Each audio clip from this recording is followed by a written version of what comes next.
All for Content édition 2023, iPhotoDAM est la nouvelle génération du DAM, vous la qualifiez ainsi, qui répond à tous vos besoins grâce à son interface qui se veut dynamique et personnalisable. Vous avez de nombreux clients, pour en citer quelques-uns, La Poste, Nature et Découverte ou encore le Musée d'Orsay.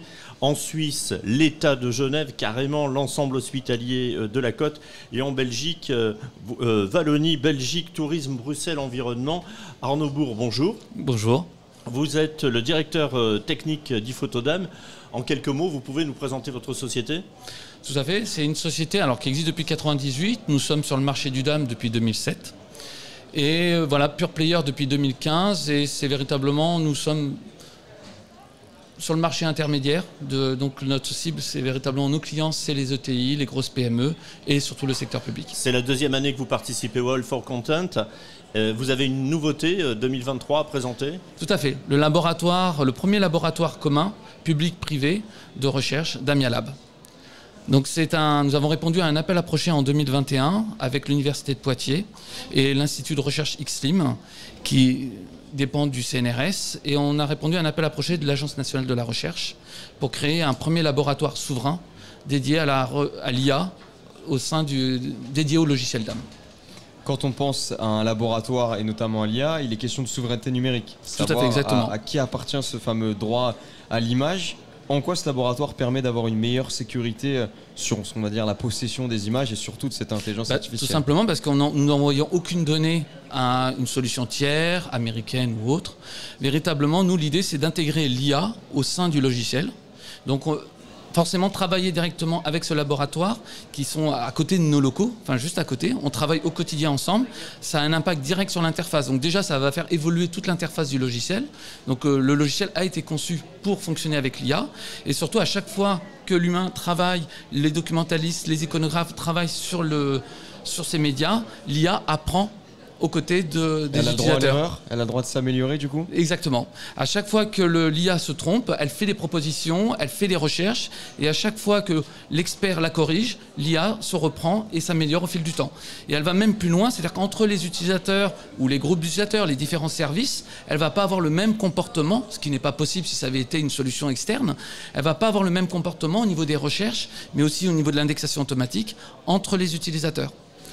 Pourquoi c'est nécessaire aujourd'hui d'avoir cette IA-là qui est capable de se remettre en question ? On le voit sur ce salon, elle est à quasiment chaque innovation présente, cette intelligence artificielle. Pourtant, elle a des failles, des limites. C'est ça aussi l'importance de ce laboratoire-là, être conscient de ses limites et justement chercher à l'améliorer ? Alors en fait, il y a deux raisons. Pour moi, il y a deux difficultés, deux gros défauts. Alors, je ne remets pas en question évidemment les IA généralistes, elles sont très puissantes, elles connaissent des centaines de millions de documents, elles ont réponse à tout. Mais parce qu'elles ont réponse à tout, alors elles ne connaissent pas en détail chaque média. Si je prends un client, un industriel, sa mode pour ne pas le citer, il fabrique des lampes, des luminaires. Si vous lui déposez un luminaire, une IA externe, elle va dire c'est un luminaire. Alors, le fabricant de luminaires qui n'a dans son catalogue que des luminaires, il va être content de savoir que l'IA, ça répond que c'est un luminaire. Mais ça va être pareil pour les bateaux. Un fabricant de bateau, lui dire que c'est un bateau, super. C'est pas suffisant. C'est pas suffisant. Il veut connaître seul modèle. Le luminaire, est-ce que c'est le modèle 2019, 2020, 2021 ? Est-ce que, voilà, et puis même sur le luminaire, il y a plusieurs variantes. Vous savez, il y a la version rouge, bleue, il y a différentes variantes du luminaire et elle veut simplement qu'on reconnaisse que c'est pas un luminaire. Elle veut qu'on reconnaisse que ce soit le luminaire Belleville de la version 2020. Et là, vous allez pouvoir répondre à toutes ces questions. Exactement, puisqu'en fait, nous, l'IA est intégrée au sein de la solution. Et donc, les documentalistes, les iconographes indexent les médias, les graphistes alimentent. Et donc, l'IA, à chaque fois que l'utilisateur vient, l'ensemble des utilisateurs de la solution alimente, l'IA apprend aux côtés. Et donc, ce n'est pas quelque chose d'extérieur où on enverrait des miniatures. Deuxième défaut, je viens d'en parler, c'est l'envoi des miniatures. C'est que là, nous, l'IA est intégrée. Et donc, ce qu'on appelle en IA, c'est ce qu'on appelle le modèle. Le modèle, c'est la connaissance de l'information. Le modèle est local et il évolue en continu. On parle d'apprentissage continu et multi-contexte. Ça veut dire vraiment que votre solution répond absolument aux besoins du e-commerce dans la globalité. En tout cas, voilà, l'idée, c'est qu'aucune information ne sorte.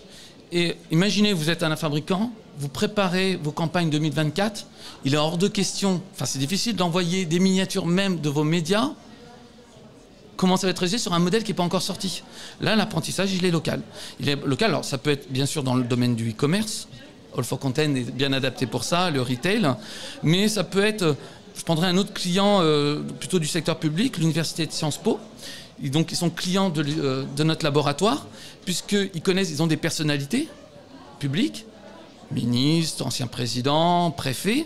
Et donc, l'université de Sciences Po nous a demandé de reconnaître 800 personnalités sur 30 ans. Parce que les étudiants d'hier deviennent les conférenciers, anciens présidents de demain. Et donc, il faut reconnaître un ancien président. Ça, c'est très facile, c'est connu. Mais un préfet, un ancien ministre qui était ministre il y a 20 ans, c'est déjà moins facile. Et donc, une IA généraliste est incapable de reconnaître le préfet.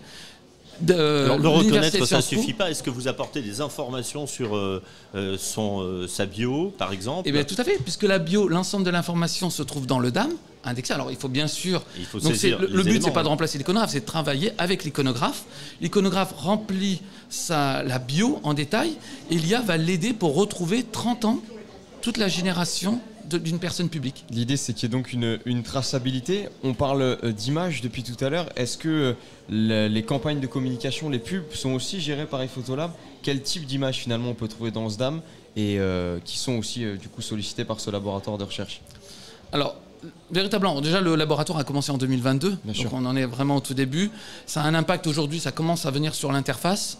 Vraiment, comme j'ai expliqué, notre clientèle, c'est à la fois le secteur public.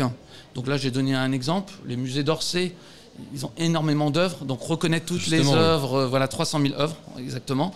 Donc reconnaître toutes les œuvres. Et puis, reconnaître les œuvres et apporter des éléments, des additifs, en fait, à chaque œuvre. Tout à fait. Donner un contexte, peut-être. Leur donner un contexte, moi je pense à une œuvre, il faut que, au-delà du titre, peut-être avoir l'année, savoir comment elle a été conservée. Alors ça, c'est l'indexation qui est faite. Ça, l'auteur, ça, l'IA, mais par contre, est-ce que c'est de la peinture à l'huile? Est-ce que c'est les différentes les éléments générations techniques plus l'historique de l'œuvre. Voir les tendances, parce que l'art a connu des mouvements, et donc c'est la rattacher à des mouvements. Et dans le domaine du retail, alors nous travaillons beaucoup, je l'ai parlé, les ETI, donc beaucoup de petits industriels qui préparent tous leurs produits qui vont se retrouver ensuite sur les grandes enseignes. Donc nous, voilà, on est plutôt sur les ETI, c'est un positionnement, mais en tout cas, ils préparent leurs médias, l'IA, les packshots, les produits qui vont ensuite diffuser, alimenter. Donc là, on a des connecteurs pour ensuite aller envoyer sur les grandes enseignes. Eh bien, écoutez, je vous remercie. C'était très intéressant. Merci à vous. Donc, vous représentez iPhotodam, je rappelle la solution DAM pour vos actifs numériques. Arnaud Bourg, directeur technique, merci d'être venu sur ce plateau aujourd'hui. Merci beaucoup. Au plaisir. Merci.